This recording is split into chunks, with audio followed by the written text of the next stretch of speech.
0, 1. Let's get started.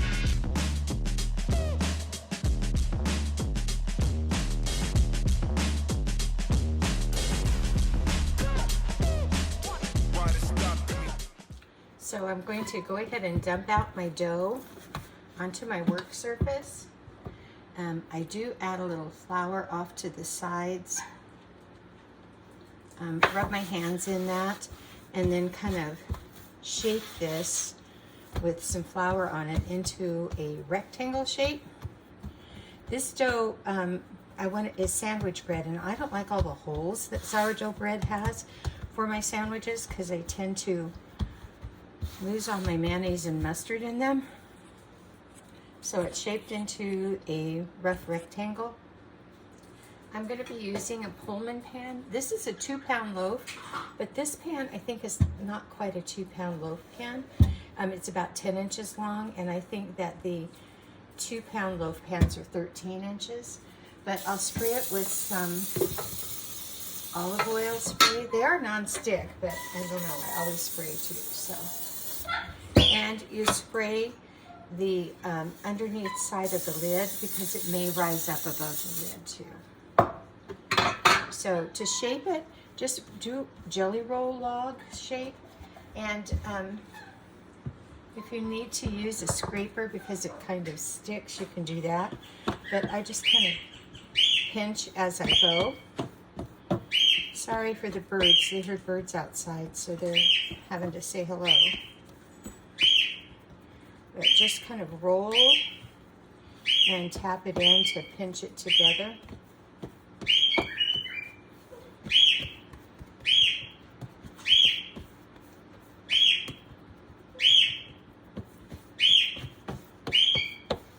And you will place it seam side down.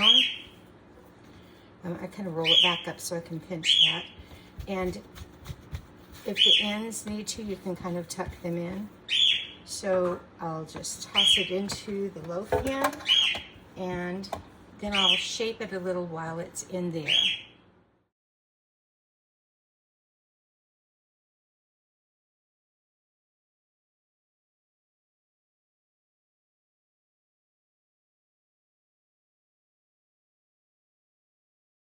So now I'm going to cover it by putting the loaf pan lid back on. This is a USA pans. I actually got it at the bin store. I'll have to tell you about those sometime. And it has to be kind of hit to kind of latch. So I'm going to cover it, and then it's going to proof here again for, I call it proof rise, for 3 to 6 hours until it gets close to reaching the top of the pan. Once it reaches almost the top of the pan, it's ready to bake. You don't want it to fill it completely before you bake, so you need to check it about every hour, starting at about 2.5 hours in, and then we will bake. Okay, so now my pan's ready to go into the oven. You make sure that the lid is secure on it, and I put an old cookie sheet on the rack below the rack I bake on. It just seems to help divert the heat from the bottom of the pan some. So this will bake at 400 degrees for 45 minutes. And then we will take it out and see how it looks. So it's been 45 minutes, so let's take a look and see.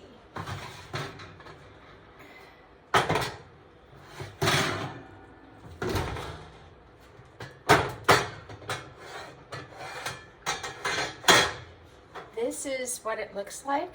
We're going to turn it out onto a cooling rack and check the temperature, the internal temperature.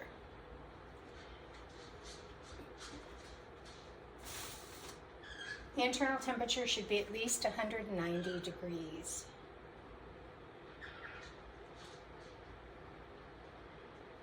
I don't know if you can see. It's probably backwards, but it's 192, so we're good to go. So I'm going to leave this out on the cooling rack for at least an hour before I cut it. So that is our Pullman loaf sourdough bread. And before it completely cools, I brush the whole thing with butter. I find that this helps it to stay kind of soft crusted, and I prefer that for sandwich bread too. So I just have a container that I have some softened butter in, and it actually is a paintbrush, I think, but I use it and will brush all the sides with some butter. Like I said, it kind of helps keep the crust not quite so crunchy like sourdough is, and it does make it a softer crust.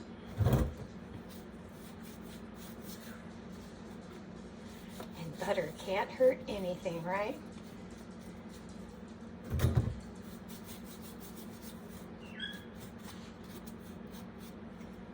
Okay, so it's been an hour, so I'm going to go ahead and cut my loaf of bread.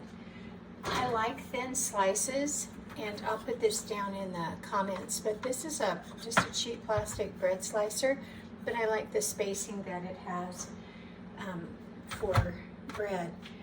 I also, I've used an electric knife before, but I just have a serrated knife, and cheaper the better because you're going to use them more often. I mean, you're going to use them a lot and they might get dull, and these serrated ones are hard to sharpen. So I go ahead and just push my bread back all the way to the back and hang on to it as I start a little edge of a slice and just run this down through the loaf. So this is what it looks like. I guess I could turn some more lights on too, huh? So this is what the bread looks like, and like I said, I don't like so much of the nooks and crannies in it because I want my mayonnaise and mustard to be able to stay on top of the bread and not go all the way down in. So I'll just go through the loaf, hanging onto it, and gently just slicing down through to get my slices.